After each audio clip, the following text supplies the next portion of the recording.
어디서 배워먹은 버르장머리야. 내 어미가 그렇게 가르치더냐? 쨍그랑 날카로운 파열음과 함께 만삭인 내 딸의 비명소리가 들려왔습니다. 열린 현관문 틈으로 보인 건 바닥에 내동댕이 쳐진 딸과 그 머리채를 휘어잡고 짐승처럼 흔들어대는 사돈의 모습이었습니다. 내 손에 들려있던 반찬통이 툭 하고 떨어졌습니다. 붉은 김치국물이 바닥에 번지듯 내 눈앞도 붉게 물들기 시작했습니다. 감히 내 금쪽 같은 딸에게 내 심장이 터질 듯 곤두박질 쳤습니다. 이바구 시작 전에 구독과 좋아요 부탁드리며 끝까지 함께 해주세요. 시간을 돌려야겠습니다. 지금 내 눈앞에 펼쳐진 이 지옥 같은 광경이 믿기지 않아서 내 손이 왜 이토록 부들부들 떨리고 있는지 설명하려면 이틀 아침으로 돌아가야 합니다. 회장님, 이번 분기 가맹점 확장 보고서입니다. 그리고 이건 비서실장이 조심스럽게 서류 한 장을 내 책상 위에 올려두었습니다. 나는 돋보기를 고쳐 쓰고 서류를 훑어내렸습니다. 민호유통? 어디서 많이 들어본 이름인데. 아, 이번에 신규 납품을 신청한 업체입니다. 대표가 아주 열정적이라더군요.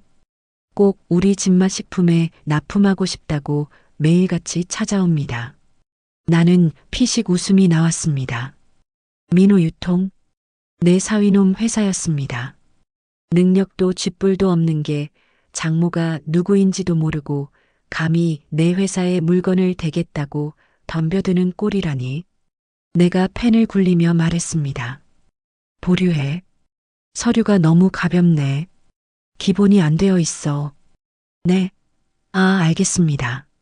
비서가 나가고 나는 의자를 돌려 창밖을 내려다보았습니다. 서울 시내 금싸라기 땅에 우뚝 선 이 빌딩, 그리고 전국 500개 국밥 프랜차이즈, 이 모든 게 내 것이었습니다. 하지만 나는 이 화려한 회장실보다 더 익숙한 곳으로 가야 했습니다. 오늘은 딸아이 시댁에 반찬을 가져다 주기로 한 날이니까요. 나는 고급 정장을 벗어 던지고 시장통에서 3,000원 주고 산 몸빼 바지를 꿰어 입었습니다. 화장기 없는 얼굴에 검버섯을 가리는 대신 더 도드라지게 놔두었습니다. 머리도 대충 비녀로 질끈 동여매었지요. 거울 속에는 천억대 자산가 황순자 회장은 온데간데 없고 시장통에서 40년 국밥 말아온 욕쟁이 할매만 서 있었습니다. 왜 이러고 사냐고요? 돈 냄새 맡고 꼬이는 파리떼들이 싫어서입니다. 내 딸 지은이만큼은 돈이 아니라 사람 됨됨이 보고 사랑받길 원했습니다. 그래서 사돈댁에는 내가 그저 시장에서 근근히 먹고 사는 노인네라고만 해두었습니다. 그게 내 인생 최대의 실수가 될 줄은 꿈에도 모른 채 말입니다. 덜컹거리는 마을버스를 타고 시장에 들러 갓 담근 파김치와 곰국을 바리바리 싸들었습니다. 내 손끝에 밴 마늘 냄새, 파 냄새. 누군가에겐 악취일지 몰라도 나에겐 자식 키운 훈장 같은 냄새입니다. 설레는 마음으로 사돈댁 초인종을 눌렀습니다. 누구세요? 인터폰 너머로 들리는 사돈, 최 여사의 목소리가 까칠했습니다. 아이고 사부인 접니다. 우리 지은이 잘 먹는 파김치 좀 담가왔어요. 한참 동안 침묵이 흘렀습니다. 달칵 문이 열리는데 사돈의 표정이 가관이었습니다.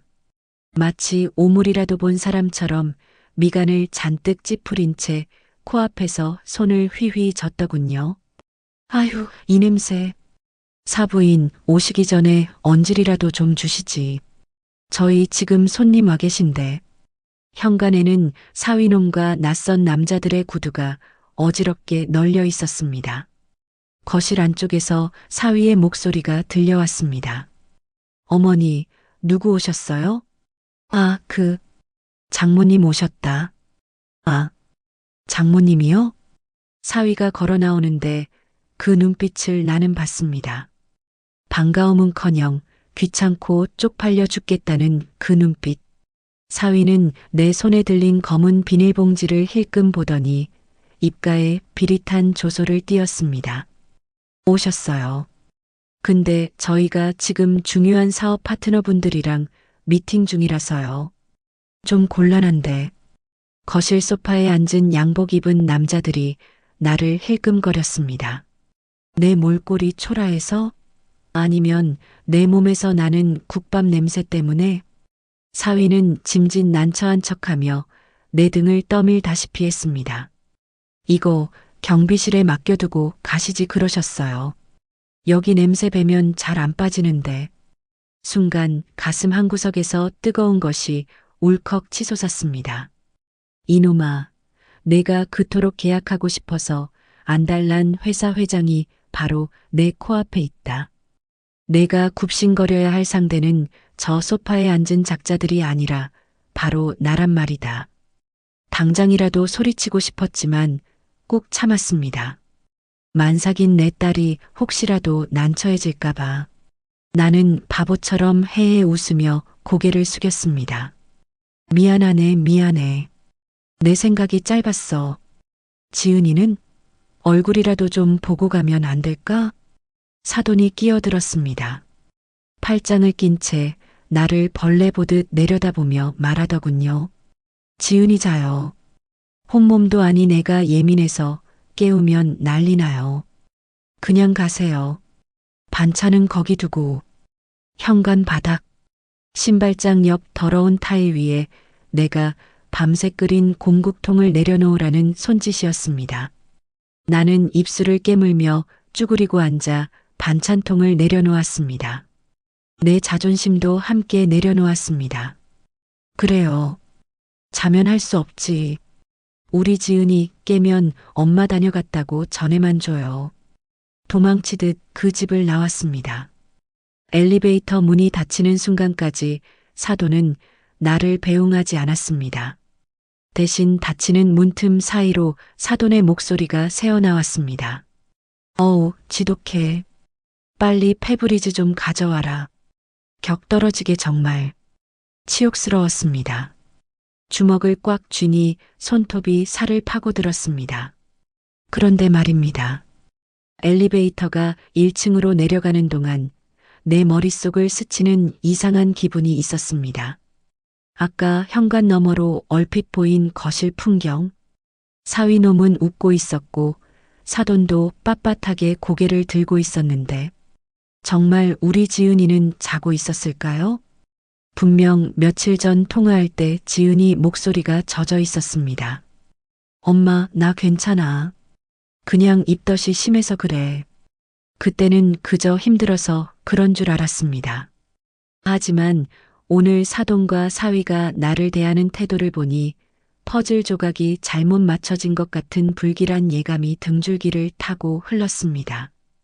건물 밖으로 나왔지만 발길이 떨어지지 않았습니다. 하늘은 금방이라도 비가 쏟아질 듯 잿빛이었고 내 마음에도 먹구름이 잔뜩 끼었습니다. 나는 화단 쪽에 몸을 숨기고 사돈집 베란다를 올려다보았습니다. 그때였습니다. 거실 창가에 누군가의 그림자가 얼핏 비쳤습니다. 지은이었습니다. 그런데 자고 있다던 아이가 왜 서성거리고 있을까요? 그리고 그 뒤로 사돈이 손을 치켜드는 모습이 실루엣처럼 보였습니다. 잘못 본 걸까요? 노인네 눈이 침침해서 헛것을 본 걸까요?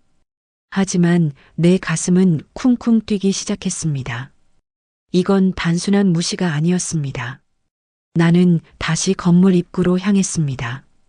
이번에는 벨을 누르지 않을 겁니다. 비밀번호. 예전에 지은이가 가르쳐준 비밀번호가 바뀌지 않았기를 빌며 나는 떨리는 손가락으로 공동현관 번호키를 눌렀습니다. 문이 열렸습니다. 심장이 쿵, 쿵, 쿵. 낡은 북소리처럼 거칠게 뛰었습니다.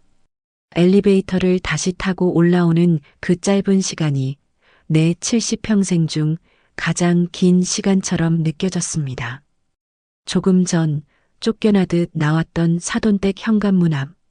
나는 숨소리조차 죽인 채 귀를 문에 바짝 갖다 댔습니다. 방음이 잘 되는 고급 아파트라지만 거실에서 큰 소리로 떠드는 사내들의 웃음소리까지 막지는 못했습니다. 야, 강 대표. 아까 그 할머니가 장모님이야? 진짜 시장에서 국밥 파셔? 낯선 남자의 목소리였습니다. 킬킬거리는 웃음소리가 비수처럼 날아와 꽂혔습니다. 이어지는 내 사위, 민호의 목소리는 더 가관이더군요. 아, 말도 마라. 내가 쪽팔려서 진짜. 아니, 오려면 좀 번듯하게 입고 오든가. 무슨 거지 적선하러 온 것도 아니고 몸빼 바지가 뭐냐, 몸빼 바지가. 내 격 떨어지게. 하하. 그래도 장모님이 국밥집 하시면 돈은 좀 만지시겠네? 요즘 노포가 대세잖아. 돈? 야, 시장 통해서 국밥 팔아봤자지. 푼돈 모아 푼돈이야. 혼수 해온 꼬라지 봐라. 내가 강남 아파트 해올 때 장모님이 뭐 해줬는지 아냐? 냄비 세트랑 이불. 끝이야, 끝. 우리 엄마가 기가 차서 뒷목 잡으셨잖아. 피가 거꾸로 솟는다는 말이 무슨 뜻인지 그때 알았습니다. 내 딸 지은이. 그 아이가 시집갈 때 기죽지 않게 하려고 내가 강남 아파트 전세금 보태주겠다고 했을 때 엄마, 민호 씨 자존심 세서 그런 거 싫어해. 우리가 알아서 할게. 엄마 노후 자금이나 챙겨. 그렇게 말하며 내 손사래를 치던 착해 빠진 딸이었습니다. 사위놈은 그게 지은이의 배려인 줄도 모르고 없는 집안이라고 무시하며 낄낄대고 있었던 겁니다. 그럼 재수 씨는 장모님 닮아서 좀 억척스러운 면이 있냐? 야, 말도 마. 곰이야, 곰. 답답해 미치겠어. 엄마가 좀 가르치려고 하면 눈물부터 짜는데 어휴. 임신만 아니었어도 확 그냥 거기까지였습니다. 더 들으면 내가 이 문을 부수고 들어가 저놈의 주둥이를 찢어놓을 것 같아서 나는 비틀거리는 걸음으로 그곳을 벗어났습니다. 다리가 후들거려 계단을 내려오는데 몇 번이나 주저앉을 뻔했습니다. 겨우 건물 밖으로 나와 후들거리는 손으로 핸드폰을 꺼냈습니다. 김 실장, 차 대기시켜. 5분 뒤 아파트 단지 후문으로 검은색 세단이 미끄러지듯 들어왔습니다. 운전석에서 내린 김 실장이 내 창백한 얼굴을 보더니 소스라치게 놀라더군요. 회장님, 안색이 왜 이러십니까? 무슨 일 있으셨습니까? 나는 대답 대신 뒷좌석에 몸을 던지듯 탔습니다. 푹신한 가죽 시트가 나를 감쌌지만 뼛속까지 스며든 한기는 사라지지 않았습니다. 창밖으로 멀어지는 사돈의 아파트를 노려보며 나는 이를 악물었습니다. 내 딸이 곰이라고? 답답해서 확 그냥 어째? 사위놈의 마지막 말끝이 자꾸만 마음에 걸렸습니다. 폭력의 냄새가 났습니다. 차라리 내가 돈 많은 회장이라는 걸 처음부터 밝혔다면 달랐을까요? 아니요. 그랬다면 저놈은 내 돈을 보고 꼬리치는 강아지 흉내를 냈겠지요. 속은 시커먼 늑대면서 말입니다. 차라리 잘된 일입니다. 놈의 진짜 얼굴을 봤으니까요. 본사로 돌아가는 차 안에서 나는 떨리는 손으로 딸에게 전화를 걸었습니다. 신호음이 길게 이어졌습니다. 한 번, 두 번, 세 번. 평소라면 바로 받을 아이인데 받지 않습니다. 불안감이 엄습해올 때쯤 달칵하고 화면이 켜졌습니다. 영상 통화였습니다. 엄마. 화면 속 지은이는 방 안에 불을 끄고 침대에 누워 있었습니다. 어두컴컴한 화면 속에서도 딸의 목소리가 젖어 있다는 걸 알 수 있었습니다.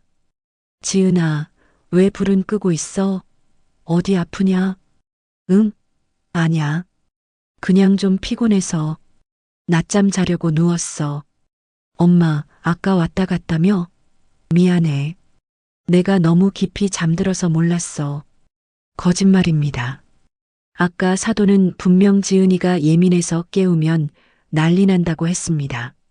하지만 지금 딸의 목소리는 금방이라도 울음을 터뜨릴 듯 위태롭습니다. 지은아, 불 좀 켜봐라. 엄마가 우리 딸 얼굴 좀 자세히 보게. 아냐, 엄마.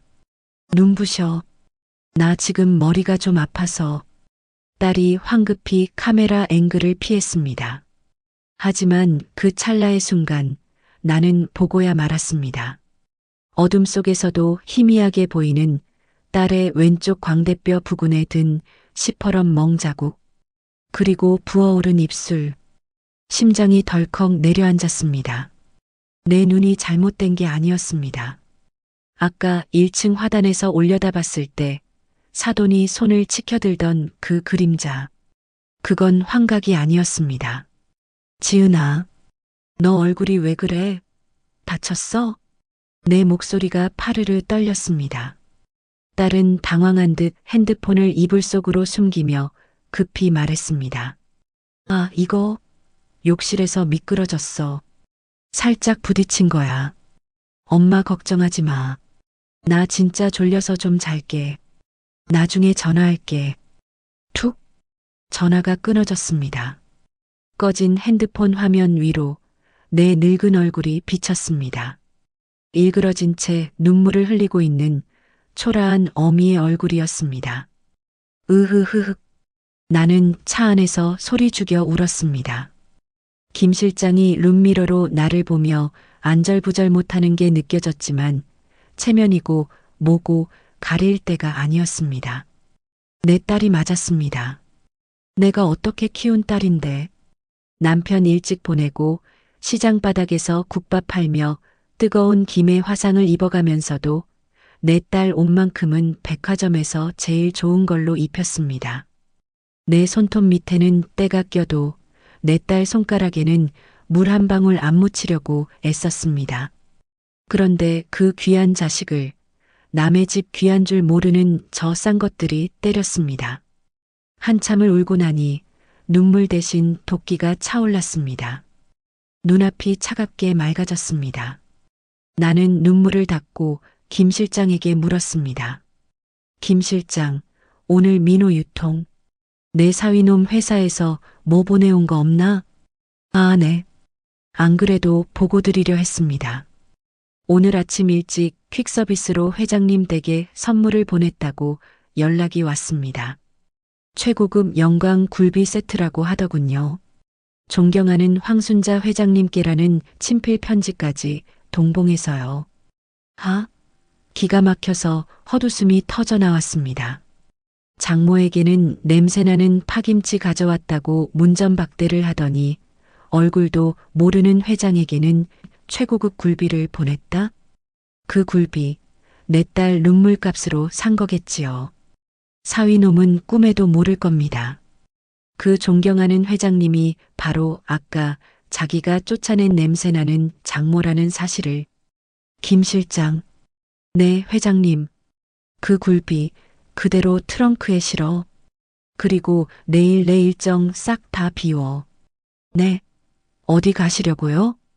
나는 창밖을 응시했습니다. 비가 추적추적 내리기 시작했습니다. 내일은 이 빗줄기보다 더 매서운 폭풍이 몰아칠 겁니다. 내일 사돈댁에 다시 갈 거야. 이번에는 빈손으로 안 가. 회장님 신분 밝히시려고요? 아니, 아직은 아니야. 내 눈으로 똑똑히 봐야겠어. 저들이 내 딸을 어떻게 다루는지 그 밑바닥까지 다 보고 나서 그때 밟아줄 거야. 다시는 일어서지도 못하게 아주 철저하게.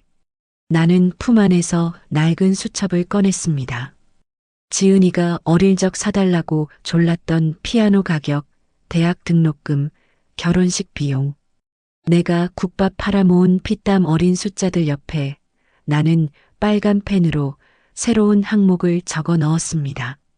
내 딸 눈에서 흐른 눈물값. 이 값은 돈으로 받지 않을 겁니다. 그들의 파멸로 받을 겁니다. 집으로 돌아온 나는 밤새 잠을 이루지 못했습니다. 사위가 보낸 굴비 상자를 거실 한 구석에 처박아 두고 부엌으로 들어갔습니다. 내일 가져갈 반찬을 다시 만듭니다. 이번에는 평범한 반찬통이 아닙니다. 사돈이 좋아한다던 명란젓, 사위가 환장한다던 갈비찜. 독을 타지는 않았지만 내 한을 꾹꾹 눌러 담았습니다. 칼질하는 소리가 도마 위에서 경쾌하게, 아니 섬뜩하게 울려 퍼졌습니다. 탁, 탁, 탁, 탁. 마치 사돈과 사위의 목을 조르는 심정으로 물을 썰고 고기를 다졌습니다. 새벽녘이 되어서야 준비가 끝났습니다. 창밖은 아직 어두웠지만 내 눈은 형형하게 빛나고 있었습니다. 나는 거울 속의 나를 보며 나직이 속삭였습니다. 기다려라. 내들이 무시한 그 국밥 할망구가 얼마나 무서운지 보여주러 갈 테니. 내일 아침 나는 다시 그 지옥 같은 집으로 들어갑니다. 그리고 그곳에서 내 딸을 구출해낼 것입니다. 설령 내 손에 피를 묻히는 한이 있더라도. 다음 날 아침 나는 다시 사돈댁 아파트 앞에 섰습니다. 하늘은 어제보다 더 낮게 내려앉아 있었고 빗줄기는 굵어졌습니다. 마치 내 심정을 대변이라도 하듯 말입니다. 내 손에는 사위가 보낸 최고급 영광 굴비 세트가 들려 있었습니다. 그리고 다른 한 손에는 밤새 칼질하며 다져넣은 분노가 담긴 반찬통이 들려 있었지요. 초인종을 누르려다 멈칫했습니다. 현관문이 살짝 열려 있었습니다. 아마도 배달 음식을 시켰거나 누군가 급하게 나가면서 덜 다친 모양이었습니다. 운명이었을까요?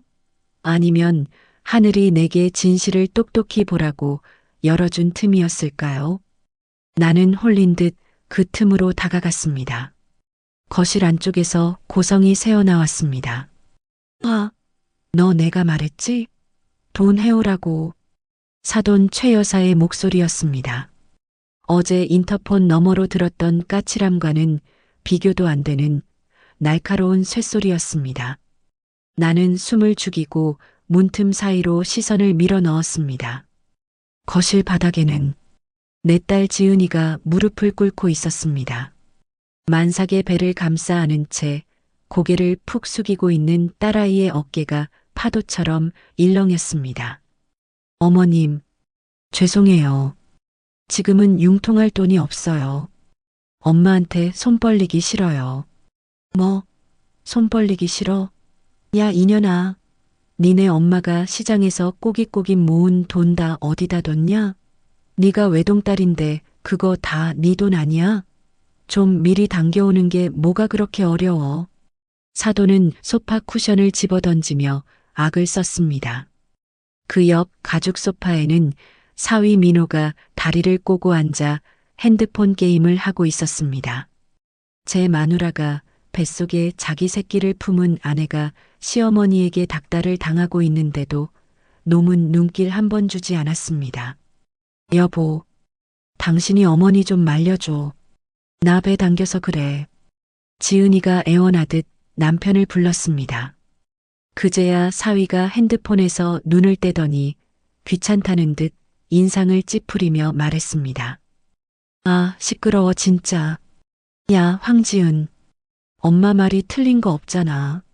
너 혼수 그거 꼴랑 냄비 몇 개 해온 거 내가 쪽팔려서 친구들한테 말을 못해.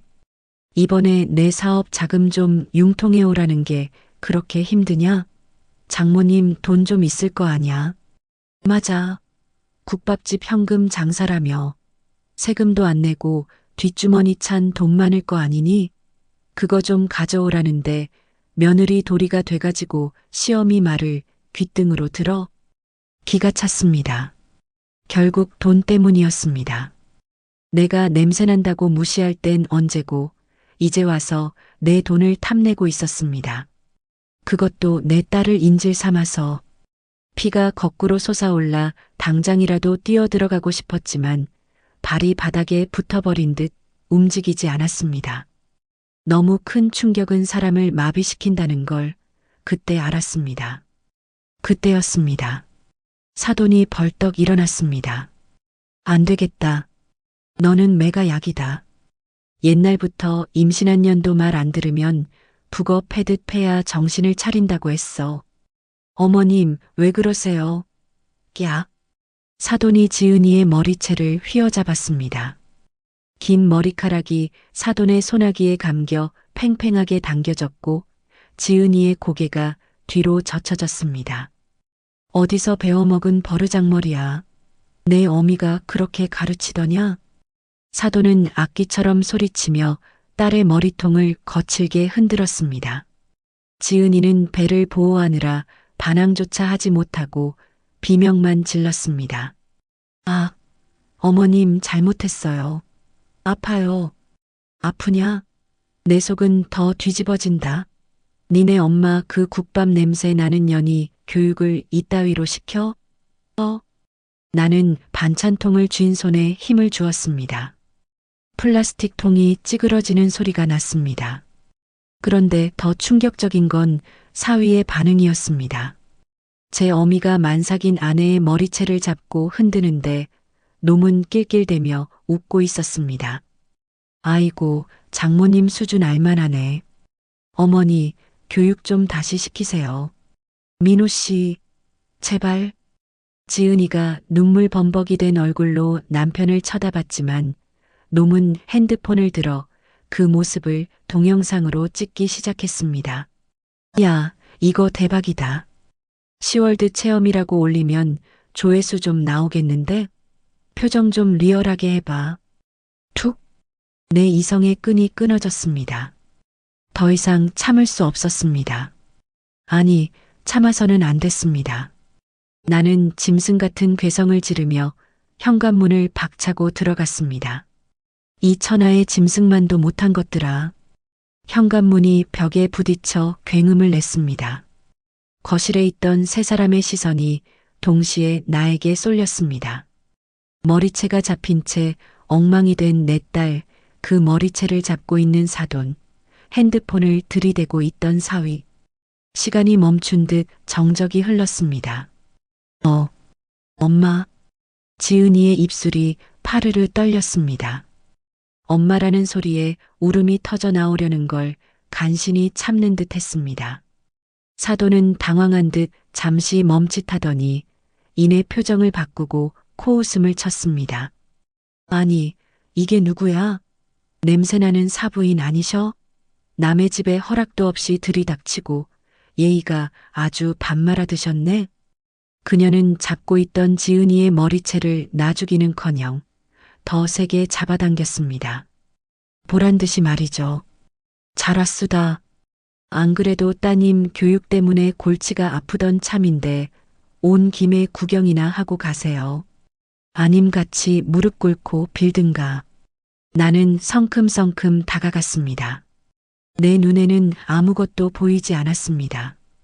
오직 사돈의 소나기에 잡힌 내 딸의 머리카락, 그리고 공포에 질린 딸의 눈동자만 보였습니다. 그 손, 안나? 내 목소리는 지옥 밑바닥에서 긁어올린 것처럼 낮고 차가웠습니다. 하지만 사돈은 콧방귀를 뀌었습니다.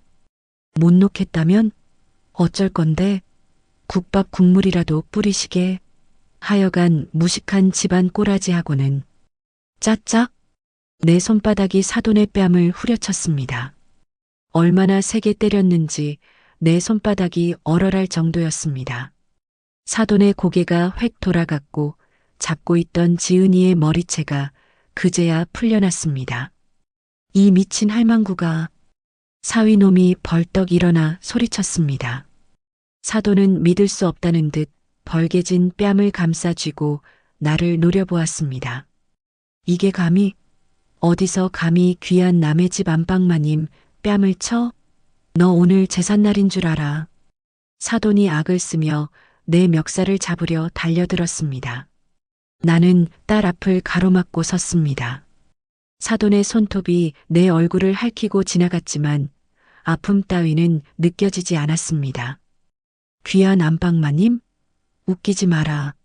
짐승만도 못한 것들이 무슨 대접을 바래. 뭐야? 이 늙은 게 돌았나? 사위가 가세했습니다. 건장한 사내놈이 나를 향해 위협적으로 다가왔습니다.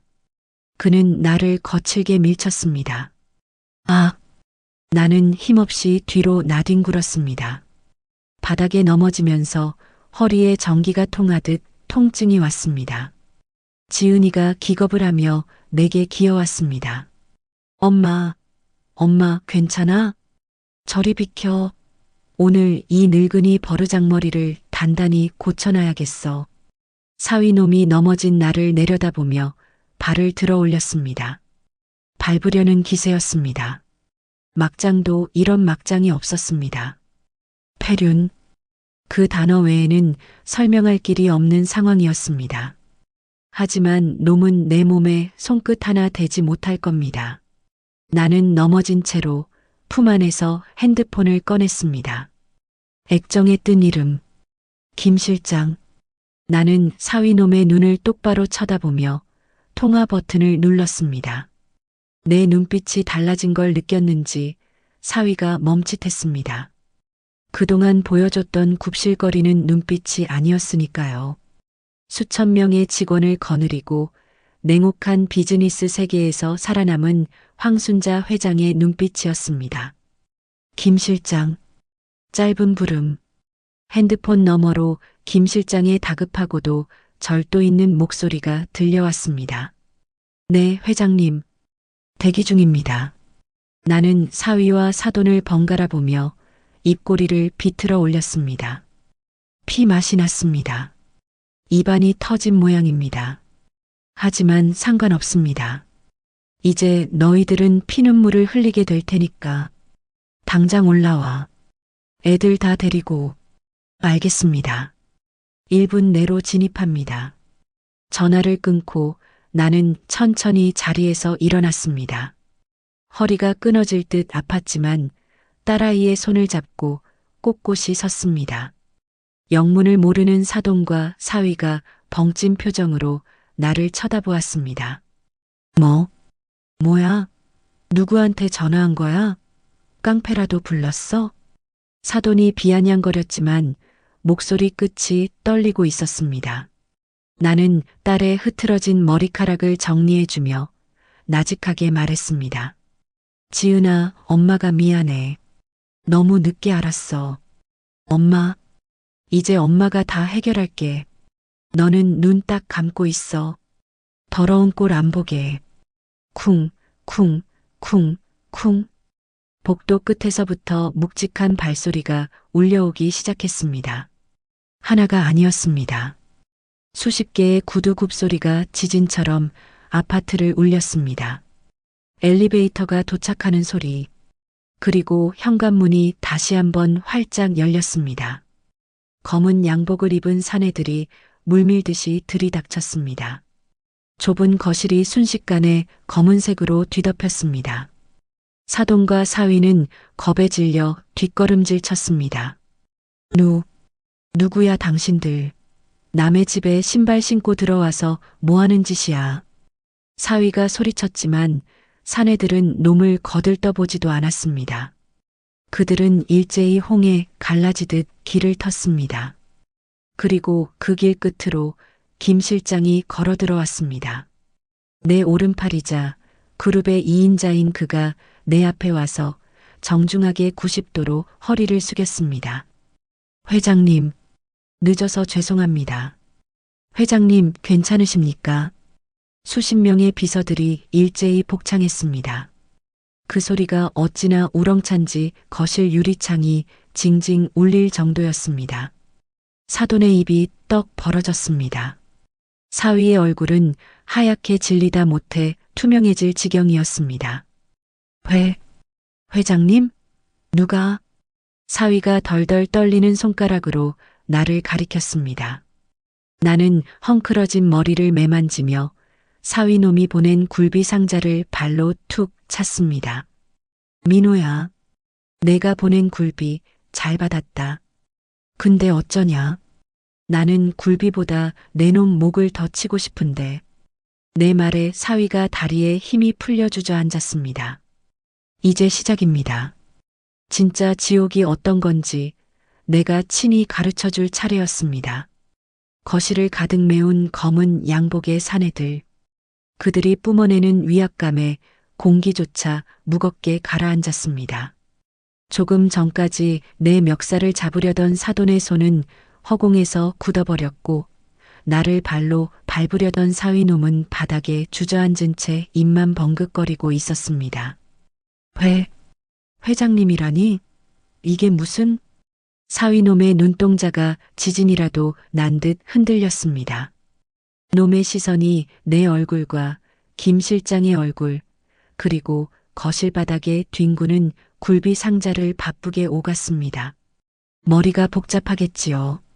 시장통에서 파김치나 담그던 장모가 대한민국 외식업계의 큰손 황순자라니. 놈의 좁은 머리로는 도저히 계산이 안 나올 겁니다. 나는 천천히, 아주 천천히 허리를 굽혀 사위놈과 눈을 맞췄습니다. 내 입가에 서늘한 미소가 걸렸습니다. 왜? 시장바닥 할망구라더니 이제 좀 다르게 보이나 보지? 아니, 저기 장모님? 입 닥쳐. 내 목소리는 높지 않았지만 사위의 어깨가 움찔하고 튀어올랐습니다. 누가 내 장모야? 내 딸 머리채 잡고 낄낄대던 놈이 어디서 감히 장모 소리를 입에 올려? 그때 상황 파악이 덜 된 사돈이 꽥하고 소리를 질렀습니다. 기가 죽은 줄 알았는데 표독스러운 성질머리는 어디 안 가더군요. 이게 다 뭐야? 너네들 뭐야? 어디서 사람을 사서 연극을 해? 너 이 국밥집 여편네가 미쳤어? 깡패들을 끌고 와서 지금 뭐 하자는 짓이야? 경찰 불러. 사돈이 핸드폰을 찾으려 허둥지둥거렸습니다. 그 꼴을 보고 김 실장이 눈짓을 주자 비서 하나가 사돈의 핸드폰을 낚아채어 뺏어버렸습니다. 이거 안 나? 강도야. 사람 살려. 시끄럽군. 내가 낮게 읊조리자 김 실장이 사돈 앞으로 다가가 싸늘하게 말했습니다. 최영자 씨, 지금 경찰 부르면 곤란하실 텐데요. 며느리 폭행 현행범에 특수협박, 그리고 김 실장이 품에서 서류 봉투 하나를 꺼내 들었습니다. 아드님 강민호 대표의 이중장부와 횡령 혐의 자료도 여기 다 있어서 말입니다. 경찰 오면 아주 볼만하겠습니다. 뭐요? 횡령? 사돈의 눈이 튀어나올 듯 커졌습니다. 주저앉아 있던 사위가 비명처럼 소리쳤습니다. 엄마, 가만히 좀 있어봐. 제발. 사위는 이제야 상황이 완전히 파악된 모양이었습니다. 놈은 무릎으로 기어서 내 발밑으로 왔습니다. 그리고 내 낡은 몸빼 바지 자락을 부여잡았습니다. 회장님, 아니 장모님, 제가 죽을 죄를 지었습니다. 저는 정말 몰랐습니다. 장모님이 진맛식품 회장님이신 줄은 꿈에도. 아니, 알았으면 제가 어떻게 감히. 알았으면 내 딸한테는 안 그러고 나한테만 굽신거렸겠지. 안 그래? 나는 놈의 손을 혐오스러운 벌레 떼어내듯 발로 툭 쳐냈습니다. 내 바지 만지지 마라. 국밥 냄새 밴다고 싫어했잖아. 내 격 떨어져서 어쩌냐? 아닙니다. 절대 아닙니다. 제가 미쳤었습니다. 냄새라니요. 향기롭습니다. 어머니의 정성이 담긴 냄새인데요. 비굴함의 극치였습니다.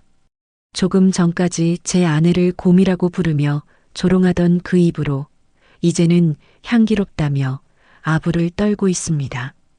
역겨워서 토악질이 나올 것 같았습니다. 김 실장.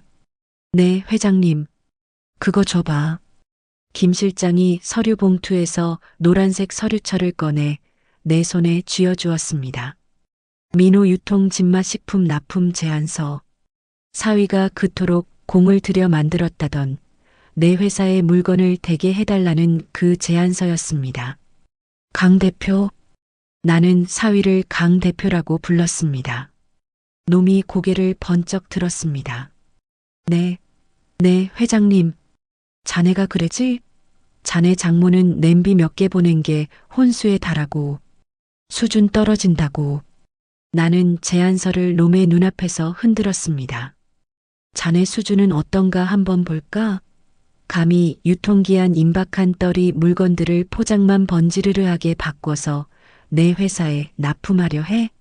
내가 시장 바닥에서 40년을 굴렀어. 썩은 생선 냄새는 심리 밖에서도 맡는 사람이야. 근데 나를 속여?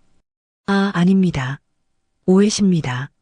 저는 그저 시끄러워. 지익. 나는 놈이 보는 앞에서 제안서를 반으로 찢어버렸습니다. 종이 찢어지는 소리가 거실의 정적을 날카롭게 갈랐습니다. 사위의 표정이 마치 제 살이 찢기는 것처럼 일그러졌습니다. 나는 찢어진 종이 조각들을 놈의 얼굴 위로 흩뿌렸습니다. 눈꽃처럼, 아니 쓰레기처럼 종이 조각들이 놈의 머리 위로 쏟아져 내렸습니다. 이 시간부로 우리 진마식품은 민호 유통과의 모든 거래를 영구 금지한다. 그리고 우리 협력업체 리스트 300곳에도 공문 띄워. 민호 유통 물건 받는 곳은 우리랑 거래 끊겠다고. 사위의 얼굴이 흑빛이 되었습니다. 이건 사형 선고나 다름없었습니다. 업계 1위인 내 회사가 보이콧을 하면 바닥 좁은 이 업계에서 놈은 매장입니다. 회장님, 제발 그것만은. 저 그러면 부도납니다. 빚이 얼만데요? 제발 한 번만 봐주십시오. 지은아, 여보, 너 뭐해? 엄마한테 말씀 좀 잘 드려봐. 다급해진 사위가 지은이 쪽으로 고개를 돌렸습니다. 지은이는 여전히 멍한 표정으로 찢어진 종이 조각들을 바라보고 있었습니다. 사돈도 이제야 사태의 심각성을 깨달았는지 털썩 주저앉으며 울고불고 매달리기 시작했습니다. 아이고 사부인, 내가 미쳤지. 내가 노망이 났지. 우리 아들 앞길은 막지 말아줘요. 네, 며느리야, 내가 잘못했다. 응? 네가 말 좀 해봐라. 뻔뻔하기 짝이 없었습니다. 자신들의 아니가 위태로워지자 사과하는 척 연기하는 저 모습. 저건 반성이 아니라 생존 본능일 뿐입니다. 나는 지은이에게 다가갔습니다. 딸아이는 아직도 부들부들 떨고 있었습니다. 나는 따뜻한 손으로 딸의 차가운 뺨을 감쌌습니다. 멍든 자국이 내 손바닥에 닿자 심장이 찢어질 듯 아팠습니다. 지은아, 일어나라. 집에 가자. 엄마, 이런 쓰레기장에는 1초도 있을 필요 없어. 내 옷까지 하나 챙길 필요 없다. 다 버리고 가자.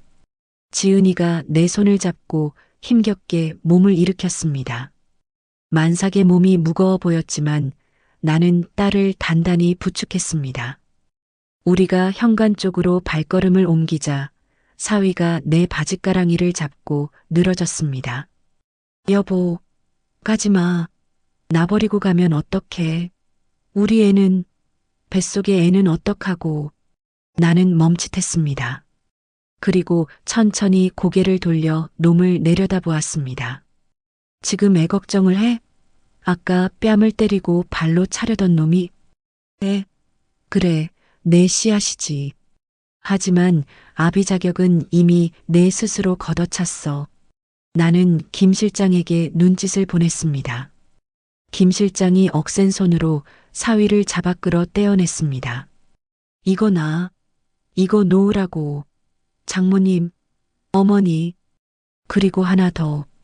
나는 현관을 나서기 전 마지막으로 뒤를 돌아보며 사돈과 사위에게 쐐기를 박았습니다. 내일 변호사 통해서 이혼 소장 보낼 거다. 위자료 청구는 물론이고 오늘 있었던 폭행, 협박, 정신적 피해 보상까지 싹 다 청구할 거야. 너희가 가진 그 아파트, 그 알량한 차, 다 팔아도 모자랄 거다. 사부인, 살려주세요. 우리가 잘못했어요. 잘못? 이제 와서? 늦었어. 내 딸 눈에서 눈물 나게 했으면 너희 눈에선 피눈물이 나야지. 그게 세상 이치야. 나는 놈들의 절규를 뒤로 한 채 쾅 하고 현관문을 닫았습니다. 문이 닫히는 순간 그 집 안에서 들려오던 울음소리와 비명소리가 차단되었습니다. 복도로 나오자 지은이가 다리가 풀렸는지 휘청거렸습니다. 나는 딸을 와락 끌어안았습니다. 참았던 눈물이 그제야 터져 나왔습니다.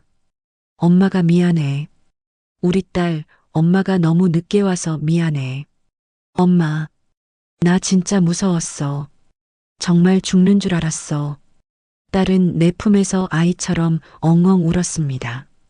나는 딸의 등을 토닥이며 맹세했습니다. 이 눈물이 마를 때까지 저 악마들을 지옥 끝까지 밀어 넣어주겠노라고. 엘리베이터가 도착했습니다. 우리가 타고 내려가는 동안 김 실장은 어딘가로 전화를 걸어 지시를 내리고 있었습니다. 네, 법무팀장님. 지금 즉시 진행하십시오. 민호 유통가압류 신청부터 넣으시고 언론사 쪽에도 소스 흘리세요. 임신한 아내 폭행한 폐륜 기업인. 헤드라인 자극적으로 뽑으라고 하십시오. 옆에서 듣던 지은이가 놀란 눈으로 나를 쳐다보았습니다. 나는 딸의 손을 꼭 잡아주며 말했습니다. 걱정 마. 이제 시작이야. 엄마가 다 알아서 할게. 건물 밖으로 나오니 여전히 비가 내리고 있었습니다. 하지만 더 이상 처량한 비가 아니었습니다. 내 딸의 아픔을 씻어내고 저들의 죄악을 낱낱이 밝혀낼 정화의 비였습니다. 나는 대기하고 있던 리무진에 딸을 태웠습니다. 뒤따라 나온 김 실장이 우산을 받쳐들며 물었습니다. 회장님, 바로 댁으로 모실까요? 아니면 병원으로 가시겠습니까? 병원부터 가자. 우리 딸이랑 뱃속 손주, 어디 다친 데 없는지 샅샅이 검사해. 그리고 나는 차창 너머 사돈의 집을 올려다보았습니다. 불이 켜진 거실 창문. 저 안에서 지금쯤 서로 내 탓을 하며 물어뜯고 있겠지요. 내일부터 저 집구석 숨통을 조여. 은행 대출부터 회수하게 만들어. 길거리에 나앉게 될 때까지 멈추지 마. 명심하겠습니다. 차가 부드럽게 출발했습니다. 나는 지쳐서 내 어깨에 기대 잠든 딸의 머리카락을 쓸어 넘겼습니다. 머리카락 사이로 보이는 붉은 손자국. 그 자국을 보는 순간 내 마음속의 자비란 단어는 흔적도 없이 사라졌습니다. 용서, 화해, 그런 건 드라마에서나 나오는 얘기입니다. 현실은 인과응보, 뿌린 대로 거두는 법입니다. 나는 핸드폰을 들어 비서실장에게 문자를 보냈습니다. 내일 아침 전국 매장에 공지 띄워. 우리 브랜드 이미지 제고를 위한 가족사랑 캠페인 시작한다고. 그리고 그 모델로 폭행당한 임산부 사연을 익명으로 다큐 제작해. 저놈들 얼굴 모자이크는 얇게 해서 전국에 다 뿌려. 이제 대한민국에서 저 모자가 얼굴 들고 다닐 곳은 없을 겁니다. 나 황순자의 복수는 이제 막 1막을 올렸을 뿐입니다. 회장님, 따님과 태아 모두 안정을 찾으셨습니다. 스트레스로 인한 일시적인 자궁 수축이 있었지만 다행히 위험한 고비는 넘겼습니다.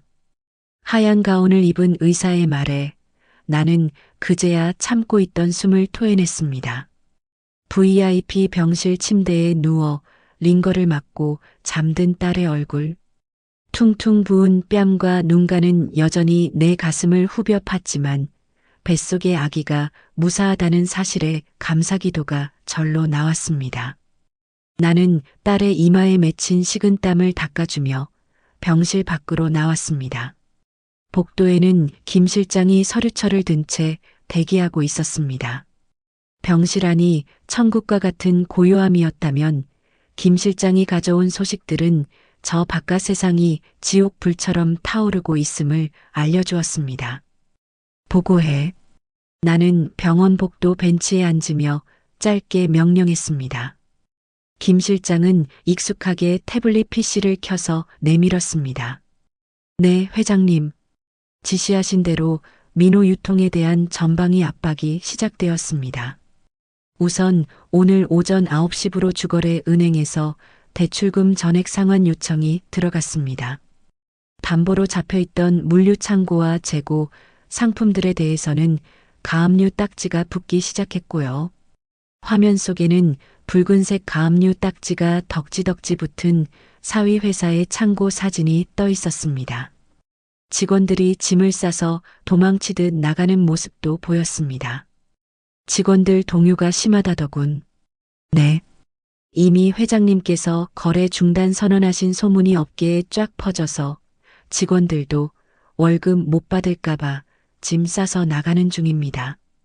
강 대표가 막아보려고 했지만 역부족이었다고 합니다. 꼴 좋군. 그리고 집구석은? 김 실장은 입가에 묘한 미소를 띠며 다음 사진을 넘겼습니다. 아파트 관리실 CCTV 화면을 캡처한 것이었습니다. 아파트 관리비와 카드값 연체 문자가 폭탄처럼 쏟아지자 두 사람 사이에서 내분이 일어난 모양입니다. 오늘 오전 11시경 집안에서 고성이 오가다가 경찰 신고까지 들어갔습니다. 경찰 신고? 누가 누굴 신고해? 이웃 주민 신고입니다. 너무 시끄러워서 못 살겠다고요. 내용을 들어보니 아주 가관입니다. 김 실장이 들려준 녹취 파일에는 찢어지는 듯한 사돈의 목소리가 담겨 있었습니다. 야 이놈아, 네가 장모한테 좀 잘했으면 이런 일 없었잖아. 내가 머리채 잡을 때 말렸어야지. 옆에서 동영상이나 찍고 자빠졌으니까 일이 이 지경이 된 거 아니야. 이어서 사위놈의 목소리가 들렸습니다. 아니 엄마가 먼저 시작했잖아. 누가 며느리 머리채를 잡으래? 엄마 성질머리 때문에 내 사업 다 망했어. 이거 어떻게 책임질 거야? 내 인생 물어내. 뭐? 이 썩을 놈이 내가 누구 때문에 그 짓을 했는데 너 사업 자금 뜯어내주려고 악역 자처한 거 아니야. 이제 와서 애미 탓을 해? 와장창 무언가 깨지는 소리와 함께 녹취가 끝났습니다. 서로 남 탓.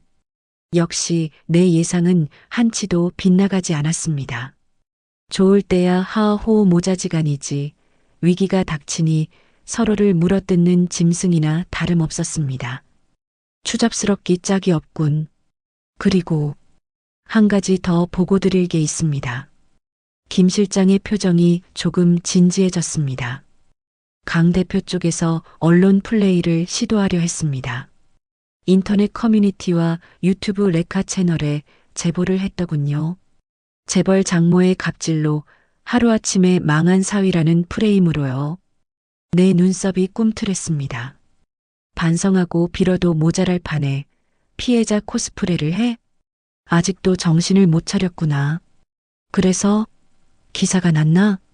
아니요, 천만에요. 저희가 한 발 빨랐습니다. 회장님 지시대로 어제 찍힌 머리채 영상을 모자이크 처리해서 팩트 체크용으로 기자들에게 먼저 뿌렸습니다. 그리고 사위가 찍고 있던 그 동영상, 사위 핸드폰 압수했을 때 저희가 확보해뒀던 원본 파일도 같이 넘겼고요. 김 실장이 보여준 뉴스 화면에는 자극적인 헤드라인이 걸려 있었습니다. 충격 단독 만삭 안에 머리채 잡은 시어머니, 옆에서 낄낄댄 남편. 알고 보니 유명 식품 기업 사위. 댓글 반응은 뜨거웠습니다. 와, 사람이냐? 만삭 임신부를? 남편이 더 쓰레기네. 낄낄대고 촬영을 해? 신상 털어라. 저런 놈은 사회에서 매장시켜야 함. 장모님이 사이다네. 재벌이라 다행이다. 힘없는 집이었으면 당하고만 살았을 거 아냐. 사위가 쓴 재벌 갑질 프레임은 씨알도 먹히지 않았습니다. 오히려 정의 구현이라는 여론이 들끓고 있었습니다. 놈들이 쏘아올린 작은 공이 거대한 바위가 되어 제 머리통을 으깨버린 꼴이었습니다. 잘했어. 김 실장 일 처리는 언제나 마음에 들어. 감사합니다. 아, 그리고 방금 들어온 첩보인데 강 대표가 급하게 아파트를 내놓으려 부동산에 전화를 돌렸다고 합니다. 아파트를? 네. 당장 현금이 급하니까 아파트라도 팔아서 도망치려나 본데. 이미 저희 법무팀에서 오늘 새벽부로 부동산 가압류 등기를 마쳤습니다. 팔고 싶어도 못 팝니다. 나는 헛웃음을 흘렸습니다. 그 아파트 지은이 혼수 적다고 타박하면서 지들이 샀다고 유세 떨던 그 집. 알고 보니 대출이 80%였던 그 껍데기뿐인 집을 팔아서 도망가시겠다. 멍청한 놈들. 도간에 든 쥐라는 것도 모르고 발버둥 치기는. 그때였습니다.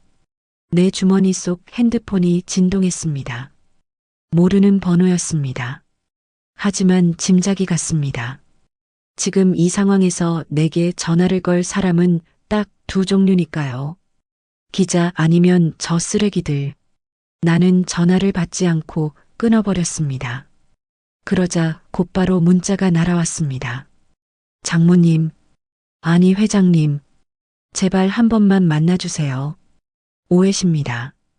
저 지금 엄마랑 대판 싸우고 집 나왔습니다.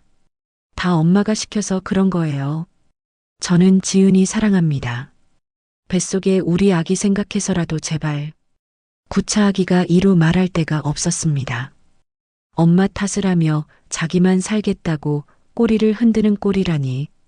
이 문자를 사돈이 봤어야 하는데 자기가 끔찍하게 아끼던 아들놈이 자기를 팔아먹고 있다는 걸 알면 표정이 어떨지 궁금했습니다.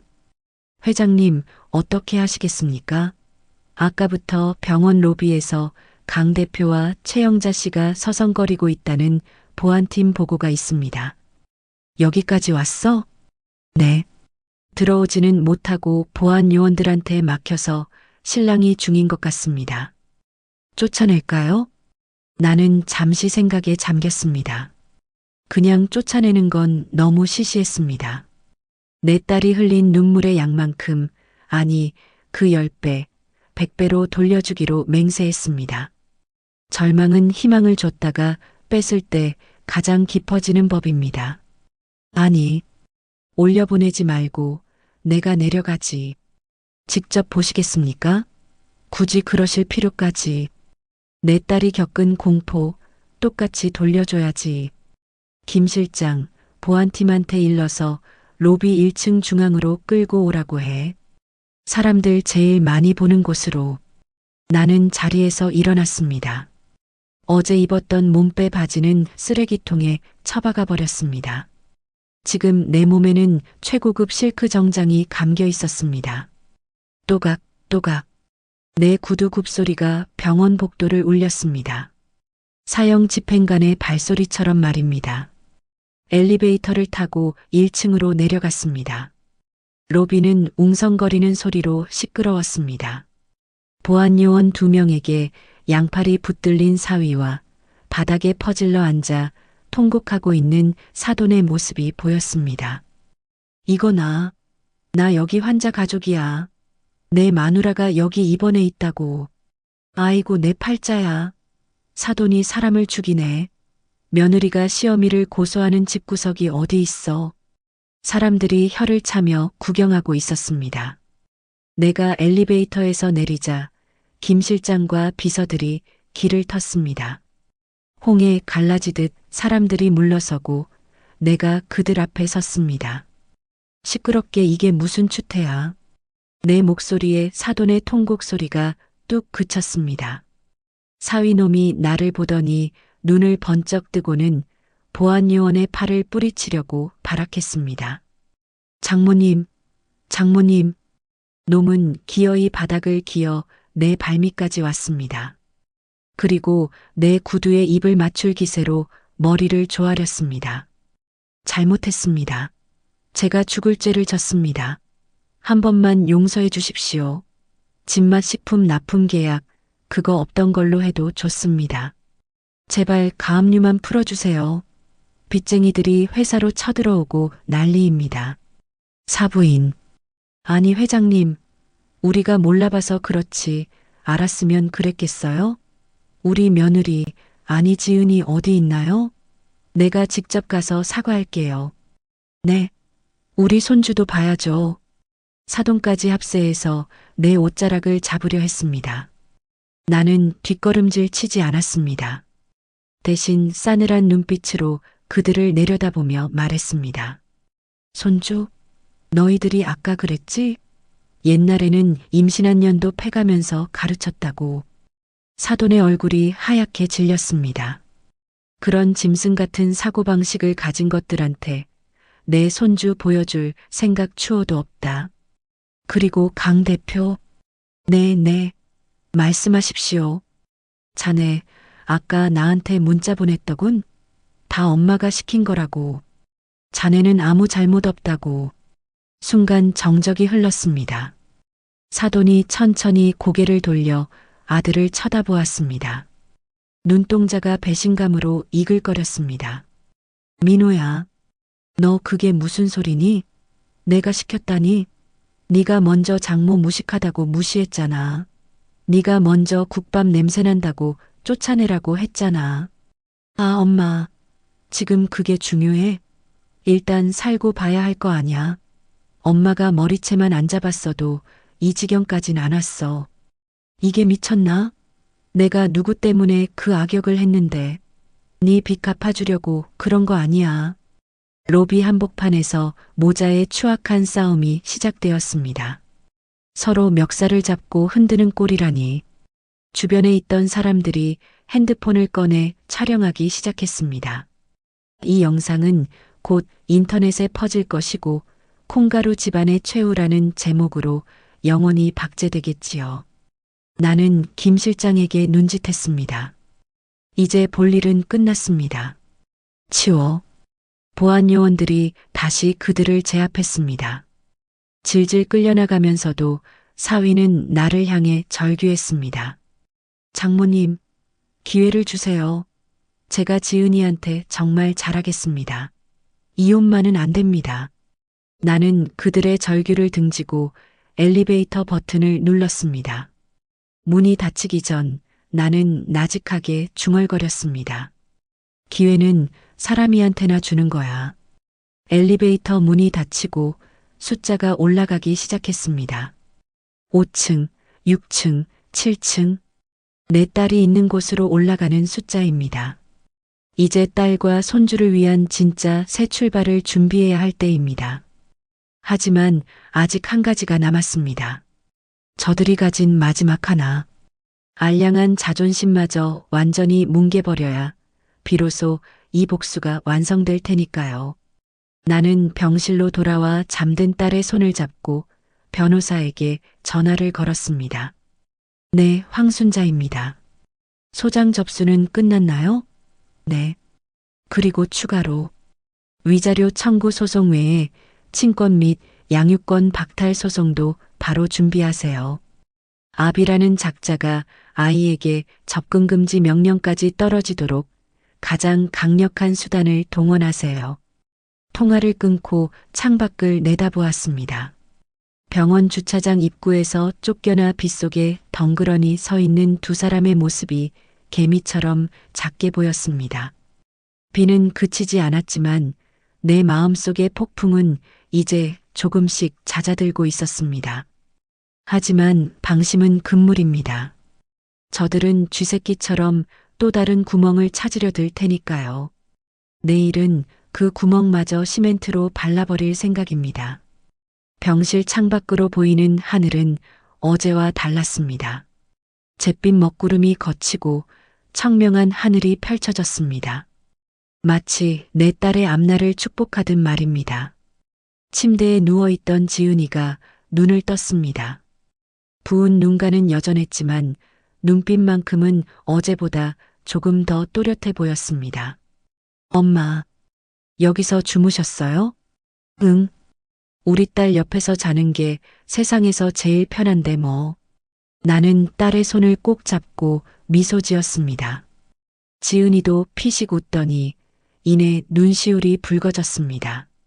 엄마, 나 진짜 바보 같죠? 왜 진작 말을 못했을까? 아니야. 내가 착해서 그래. 너무 착해서 그런 거야. 나는 딸의 머리카락을 쓸어 넘기며 말을 이었습니다. 이제 다 괜찮아. 엄마가 다 해결했으니까. 그때 병실 문이 노크되고 김 실장이 조심스럽게 들어왔습니다. 회장님, 죄송합니다만 급보가 있어서요. 뭔데? 김 실장은 태블릿을 내밀었습니다. 화면에는 SNS 게시글이 떠 있었습니다. 긴급 재벌 갑질의 실체를 고발합니다. 저는 피해자입니다. 게시자는 사위 강민호였습니다. 글 내용은 가관이었습니다. 장모가 갑자기 신분을 밝히며 억울하게 사업을 망쳤다. 정당한 사업 제안을 거절당했을 뿐인데 보복을 당했다. 임산부인 아내를 인질 삼아 협박당했다는 식의 날조된 내용들이었습니다. 저런 뻔뻔한 놈. 나는 혀를 찼습니다. 예상은 했지만 이렇게까지 뻔뻔할 줄은 몰랐습니다. 댓글을 보니 일부 사람들이 동조하는 모습도 보였습니다. 재벌들 진짜 무섭네요. 힘없는 서민은 이렇게 당하는 거구나. 대기업 납품 못하게 막는 거 공정거래법 위반 아닌가요? 하지만 대다수는 사위를 비난하고 있었습니다. 어제 뉴스 안 봤냐? 임산부 머리채 잡은 놈이 무슨 피해자야? 적반하장도 유분수지. 증거 영상 다 나왔는데 뭔 개소리. 김 실장이 조용히 물었습니다. 어떻게 하시겠습니까? 법적 대응을 하시겠습니까? 나는 잠시 생각하다가 고개를 저었습니다. 법적 대응은 나중에 하고 지금은 진실로 맞받아쳐. 진실이요? 응. 준비해둔 거 있잖아. 병원 기록이랑 과거 진료 내역. 김 실장의 눈이 반짝였습니다. 알아들었다는 표정이었습니다. 바로 준비하겠습니다. 김 실장이 나가고 지은이가 불안한 눈으로 나를 쳐다보았습니다. 엄마, 저 때문에 너무 힘드시죠? 그냥 조용히 넘어가면 안 될까요? 안 돼. 내 목소리는 단호했습니다. 지은아, 엄마가 말했지? 내 눈에 눈물 나게 한 놈들 눈에는 피눈물이 나게 한다고. 엄마는 약속을 지키는 사람이야. 지은이가 입술을 깨물었습니다. 그리고 침대 옆 서랍을 열더니 낡은 다이어리 한 권을 꺼냈습니다. 엄마, 사실은요. 떨리는 손으로 다이어리를 펼치는 지은이. 그 안에는 빼곡하게 적힌 글씨들이 보였습니다. 2023년 5월 3일. 오늘 민호 씨가 처음으로 손을 들었다. 회사 일이 안 풀렸다며. 내 잘못인 것 같아서 사과했다. 2023년 7월 12일. 시어머니가 혼수가 부족하다며 나를 때렸다. 민호 씨는 말리지 않았다. 2024년 2월 8일. 임신 사실을 알렸는데 민호 씨가 지금 애 가질 때냐며 화를 냈다. 배를 맞을 뻔했다. 페이지를 넘길수록 충격적인 내용들이 이어졌습니다. 내 손이 부들부들 떨렸습니다. 결혼 초기부터, 아니, 신혼 때부터 이미 폭력이 있었던 겁니다. 왜 진작 말 안 했어? 엄마 걱정시키고 싶지 않았어요. 그리고 제가 잘하면 달라질 줄 알았어요. 민호 씨도 처음엔 착했거든요. 지은이가 울음을 터뜨렸습니다. 나는 딸을 꼭 껴안았습니다. 미안해. 엄마가 눈치를 못 챘어. 미안해. 한참을 울고 나서 나는 그 일기장을 사진으로 찍었습니다. 모든 페이지를 빠짐없이 말입니다. 그리고 김 실장에게 보냈습니다. 이것까지 추가해서 보도자료 만들어. 병원 진료 기록과 크로스 체크해서 날짜 일치하는 것들 부각시켜. 2시간 후 언론사들이 일제히 후속 보도를 쏟아냈습니다. 단독 재벌 갑질 주장한 강모 씨, 알고 보니 2년간 아내 폭행 전력. 피해자 일기장 공개. 충격병원 기록과 일치하는 폭행 일지. 임신 중에도 폭력 행사. 기사에는 지은이 일기장의 일부 개인정보 가린 상태와 병원 진료 기록이 함께 실렸습니다. 여론은 순식간에 뒤집혔습니다. 이건 사람이 아니라 악마다. 임산부를 때려 사형시켜야 함. 회장님이 딸 구한 거잖아. 영웅이지. 신상 다 털렸네. 평생 매장 확정. 사위가 올렸던 피해 호소 게시글은 비난 댓글 폭탄을 맞고 삭제되었습니다. 하지만 이미 캡처본이 온 인터넷에 퍼진 뒤였습니다. 그날 오후 김 실장으로부터 최종 보고가 들어왔습니다. 회장님, 민호 유통 정식부도 처리되었습니다. 은행에서 법정관리 신청도 기각했고요. 사실상 회생 불가능 판정입니다. 그래. 그리고 사돈 쪽은? 최영자 씨는 과거의 며느리 학대 외에도 이웃 주민과의 금전 사기 전력이 드러났습니다.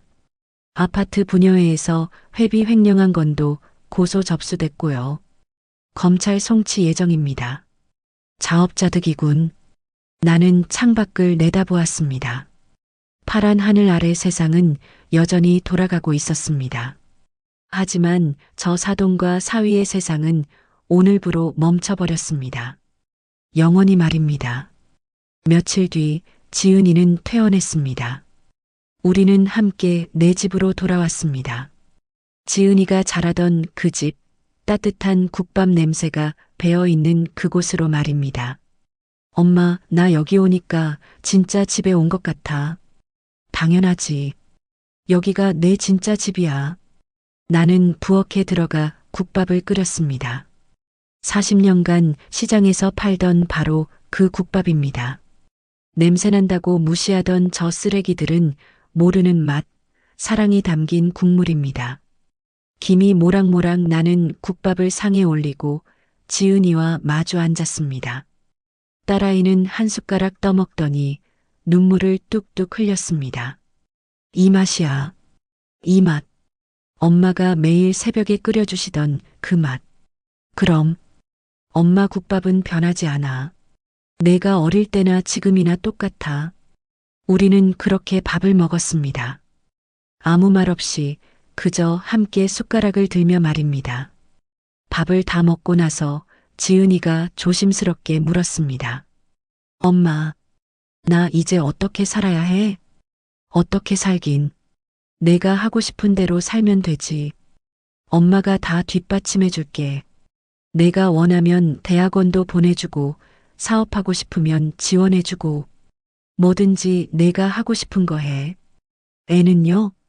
뱃속의 애는? 나는 지은이의 배에 손을 얹었습니다. 작은 생명이 숨쉬고 있는 그곳에 당연히 낳고 키워야지. 죄 없는 아기잖아. 내가 키우기 힘들면 엄마가 키워. 손주 키우는 거야말로 내 평생 소원이었어. 엄마. 지은이가 내 품에 안겼습니다. 임신한 몸이라 배가 불러 안기가 어색했지만 그 온기만큼은 어릴 적 그대로였습니다. 그날 밤 나는 회사 이사진들을 소집했습니다. 화상 회의실 스크린에는 10명의 임원들이 나란히 앉아 있었습니다. 여러분, 오늘 중요한 발표가 있어서 모셨습니다. 제가 이번 사건을 계기로 결심한 게 있습니다. 임원들이 긴장한 표정으로 나를 쳐다보았습니다. 우리 집맛 식품 브랜드 슬로건을 바꿉니다. 지금까지는 맛으로 승부한다였죠. 이제는 사람을 먼저 생각합니다로 바꿉니다. 그리고 나는 잠시 숨을 고르고 말을 이었습니다. 우리 협력업체 직원 복지 실태 전수 조사를 시작합니다. 가정폭력 피해자 지원 프로그램도 만들 겁니다. 내 딸이 당한 일이 다른 누군가의 딸에게는 일어나지 않도록 말입니다. 회의실이 숙연해졌습니다. 몇몇 임원들의 눈가가 촉촉해졌습니다. 그리고 마지막으로 나는 서류 한 장을 카메라에 비췄습니다. 강민호, 최영자 두 사람에 대한 손해배상 청구 소송을 정식으로 제기합니다. 금액은 50억. 한 푼도 받을 생각 없습니다. 다만 그들이 평생 빚더미에서 벗어나지 못하게 법적으로 묶어둘 겁니다. 50억이라는 금액에 임원들이 술렁였습니다. 사위놈이 평생 일해도 갚을 수 없는 금액이었습니다. 회장님, 그 정도면 과하다고요? 아닙니다. 이건 돈의 문제가 아닙니다. 저들이 내 딸에게 준 상처는 돈으로 환산할 수 없어요. 다만 이게 최소한의 징벌이라는 거죠. 회의는 그렇게 끝났습니다. 화면을 끄고 나니 밖은 이미 깊은 밤이었습니다. 나는 딸이 자고 있는 방문을 살짝 열어보았습니다. 평화로운 얼굴로 잠든 딸. 뱃속에서 자라고 있을 손주. 내가 지켜야 할 것들이었습니다. 다음 날 아침 비서실이 먼저 숨을 삼켰습니다. 회장님, 아래에 그 사람들이 왔습니다. 나는 대답 대신 커튼을 살짝 젖혔습니다. 본사 정문 앞 비 맞는 바닥에 누군가가 무릎을 꿇고 있었습니다. 한 사람은 머리가 헝클어져 있었고 한 사람은 비닐봉지 같은 걸 머리 위에 얹고 울부짖고 있었습니다. 사돈과 사위였습니다. 내 딸 머리채를 잡아당기던 손, 내 딸이 비명 지르는데 낄낄대던 입, 그 손과 그 입이 이제는 땅바닥에 찍고 있었습니다. 민호야, 일어나. 그런 소리가 들리는 것 같았지만 실제로는 바람이었습니다. 바람이 그들의 목소리를 찢어놓고 나는 그 찢어진 소리를 유리병 너머에서 주워 듣고 있었습니다. 회장님, 회장님. 강 대표가 확성기라도 빌렸는지 목이 쉬어 쩍쩍 갈라진 소리로 소리쳤습니다. 회장님, 제발 한 번만 내려와 주세요. 제가 잘못했습니다. 제가 미쳤었습니다. 사돈도 덩달아 고래고래 소리쳤습니다. 사부인, 사부인, 내가 죽일려니야. 내가 노망이 났어. 며느리 한 번 보게 해줘요. 내가 발 닦고 들어갈게. 발을 닦고 들어가겠다. 그 말이 어찌나 우스운지 나도 모르게 웃음이 나올 뻔했습니다. 너희는 발이 아니라 마음이 더러워서 어디에도 들어갈 수 없는 인간들이었습니다. 비서실장이 조심스럽게 물었습니다.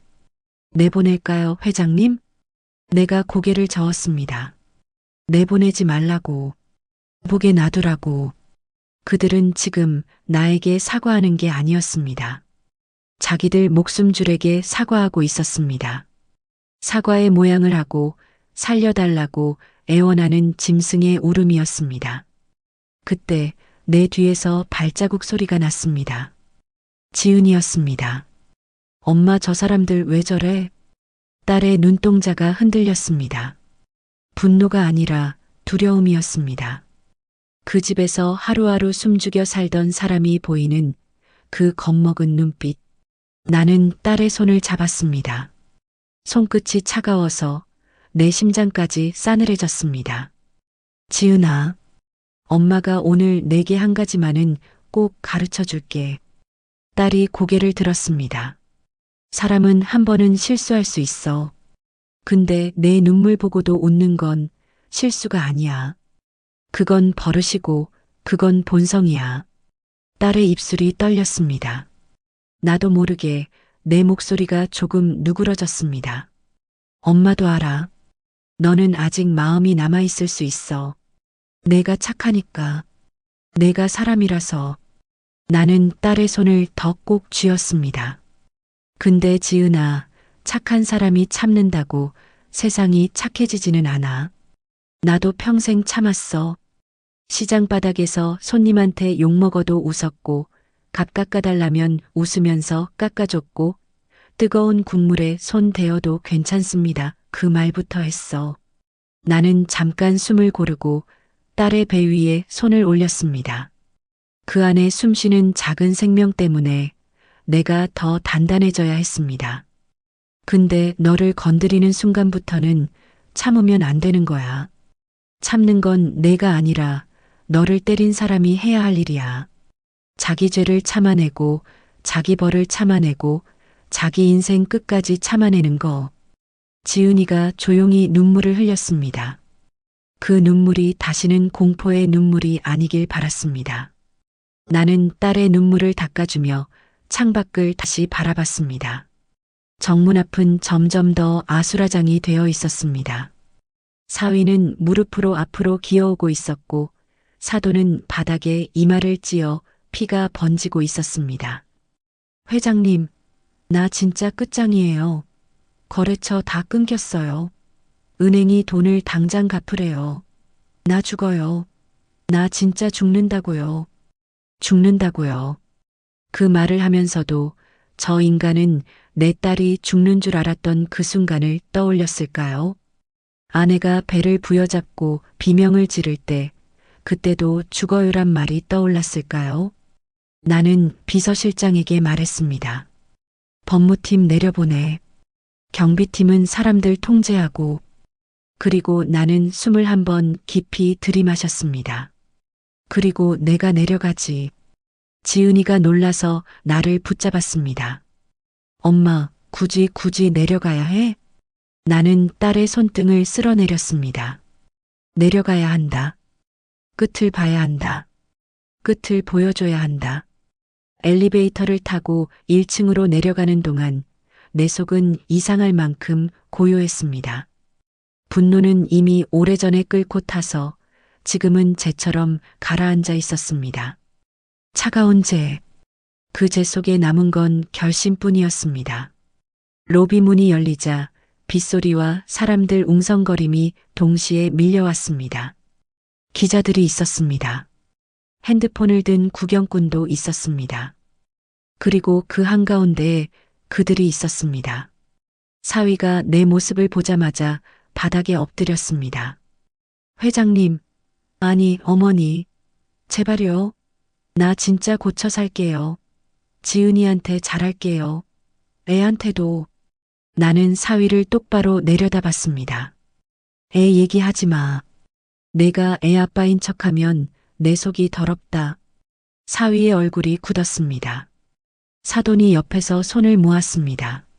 사부인 내가 정말 잘못했어요. 내가 미쳐서 며느리한테 손을 놔도 맞을 짓 했어. 나 좀 살려줘요.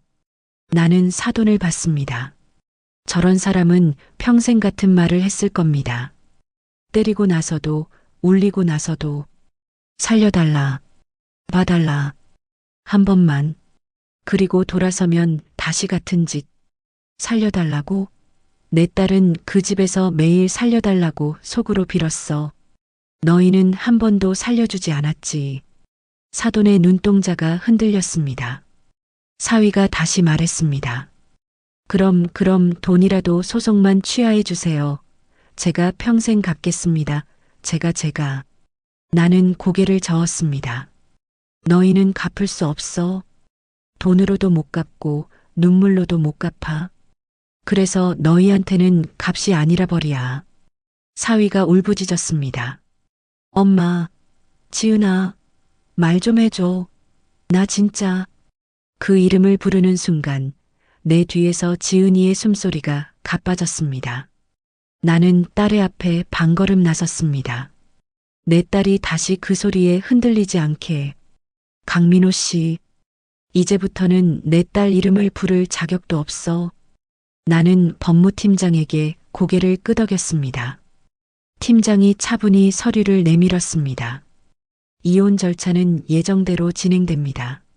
접근금지 신청도 들어갑니다. 그리고 오늘 여기서 소란 피운 건 업무방해로 추가 조치할 겁니다. 사돈이 기겁했습니다.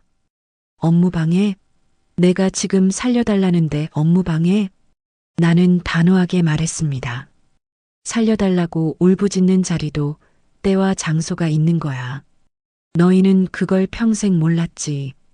그래서 오늘도 모르는 거고. 비가 더 굵어졌습니다. 사위와 사돈의 어깨가 축 늘어졌습니다. 그들의 등 뒤로 사람들이 수군거렸습니다. 어떤 사람은 혀를 찾고 어떤 사람은 고개를 돌렸습니다. 나는 마지막으로 아주 조용히 말했습니다. 내 딸 눈에 눈물 나게 하면 너희 눈에는 피눈물 나는 법이다. 그 말 오늘도 변한 거 없어. 그리고 나는 딸의 손을 잡고 돌아섰습니다. 딸은 한참을 뒤돌아보지 못했습니다. 하지만 엘리베이터 문이 닫히는 순간 딸이 아주 작게 말했습니다. 엄마 나 이제 무섭지 않아. 그 한마디에 내 가슴 속에서 오래 묵은 돌덩이가 조금은 굴러내려갔습니다. 그래도 끝은 아니었습니다. 세상은 아직 그들에게 마지막 청구서를 내지 않았으니까요. 내일 법정에서 그들이 스스로 쓴 죗값을 한 줄도 빼지 않고 읽게 될 겁니다. 법정으로 가는 길, 내 손은 이상하게도 차분했습니다.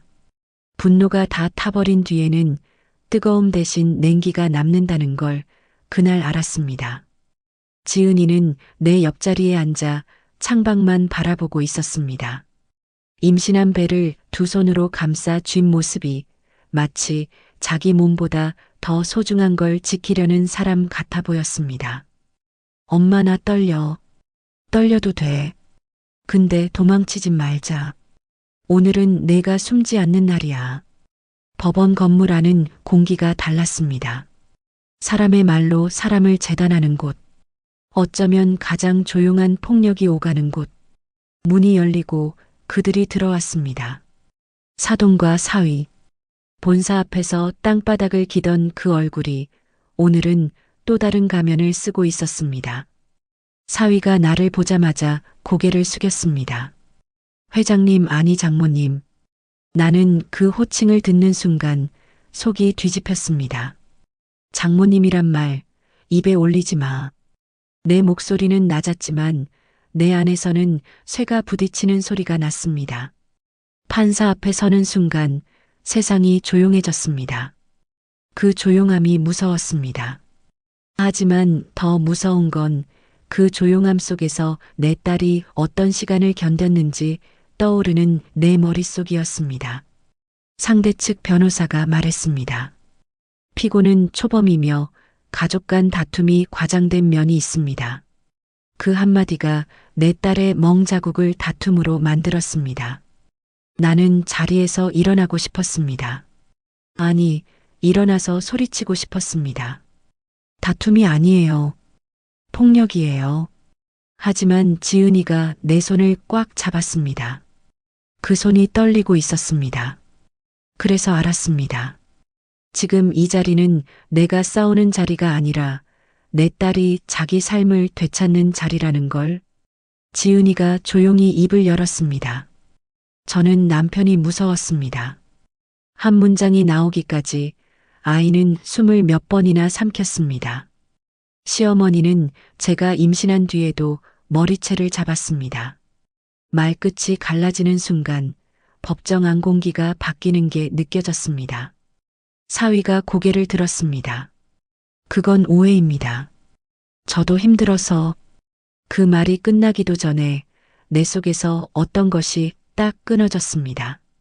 힘들면 때려도 되니? 나도 모르게 튀어나온 말이었습니다. 법정이 조용해졌고 나는 다시 숨을 골랐습니다. 판사는 차분하게 물었습니다. 피고는 피해자가 임신 중이었다는 사실을 알고 있었습니까? 사위는 잠깐 멈칫하더니 결국 고개를 끄덕였습니다. 그 고개 끄덕임이 내 딸의 모든 밤을 증언했습니다. 내 딸이 괜찮다고 말하면서 삼켰던 울음까지도. 그리고 마침내 판결이 내려졌습니다. 법의 문장들은 차갑고 딱딱했지만 그 차가움이 내 딸에게는 담요가 될 수도 있다는 걸 그때 알았습니다. 최소한 오늘은 내가 잘못한 게 아니다라는 말이 세상에서 공식으로 인정되는 날이었으니까요. 법정 밖으로 나오자 사위가 뒤에서 소리쳤습니다. 지은아, 나 진짜 나 달라질 수 있어. 나는 뒤돌아보지 않았습니다. 대신 내 딸에게만 말했습니다. 달라진다는 말은 맞기 전이 아니라 맞춘 뒤에 하는 말이야. 우리는 그 말 기다리다가 인생을 다 써. 사돈이 그제야 울음을 터뜨렸습니다. 사부인 아니 회장님 나 좀 살려줘요. 그 말은 끝까지 나였습니다. 나는 그 눈을 똑바로 바라봤습니다. 내 딸은 살려달라는 말도 못하고 살았어. 당신들 집에서. 그리고 아주 천천히 마지막 말을 꺼냈습니다. 내 딸 눈에 눈물 나게 하면 너희 눈에는 피눈물 나는 법이다. 그게 내가 너희에게 가르쳐 줄 유일한 집안 교육이야. 그날 저녁 집으로 돌아오는 길에 지은이가 갑자기 차 안에서 울기 시작했습니다. 억울해서가 아니라 무서움이 풀려서 우는 울음이었습니다. 엄마 나 이제 숨 쉬는 것 같아. 그 말을 듣는 순간 내 심장 한쪽이 꺼내지는 것 같았습니다. 나는 딸의 등을 토닥였습니다. 그래. 이제부터는 숨 쉬면서 살아. 내 아이랑. 며칠 뒤 진짜 마지막 문이 열렸습니다. 병원 분만실 앞에서 나는 두 손을 모은 채 서 있었습니다. 세상 어떤 회장 자리에서도 느껴보지 못한 떨림이었습니다. 지은이의 비명이 들렸고 나는 눈을 감았습니다. 그 비명은 고통이었지만 동시에 살아있다는 증거였습니다. 그리고 아기 울음이 들렸습니다. 짧고 힘찬 울음. 그 소리에 나는 그대로 주저앉아 버렸습니다. 엄마 아기 나왔어. 지은이의 쉰 목소리가 들렸고 나는 그제야 숨을 내쉬었습니다.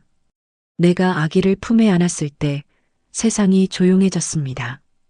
따뜻한 온기가 팔 안쪽으로 파고들었습니다.